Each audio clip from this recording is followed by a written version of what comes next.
आणि अंधारच जवळपास नाही पण पूर्ण अंधारच पडला होता.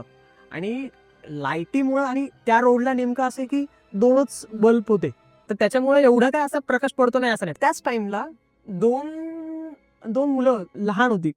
त्यांचा फेस काय असा एवढा हे नव्हता, म्हणजे असं नाही की बाबा चांगल्या घरातली आहे. सो ठीक आहे, त्यांनी हात केला मला लिफ्ट द्या. बरं, मी आजपर्यंत कधी कोणाला लिफ्ट देत नाही. बरं, आता या सीनमुळे मी अजून लिफ्ट देणंच बंद केलं की नकोच बाबा लिफ्ट देणं. असा काय प्रकार घडला तुमच्या बरोबर? हां, आता हे काय घडलं, त्या 2 मुलांनी मला लिफ्ट मागितली.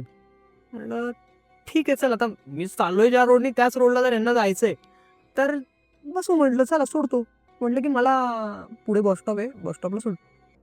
शेवटी मग मला असं राग आल्यासारखं झालं 2 सेकंदासाठी की बाबा, अरे उतर ना बाबा, काय घरची गाडी थोडी आहे तुझ्या, उतर बाबा, सोडलंय तुला इथपर्यंत आलंय, उतर. शेवटी मी मागं बघितलं, पण मागं कोणच नाही. नाही म्हटल्यावर मग मी 2 मिनिटं म्हणजे नाही का, मला सुचायलाच तयार नाही की नाही, पूर्ण ब्लँक, काहीच कळायला तयार नाही.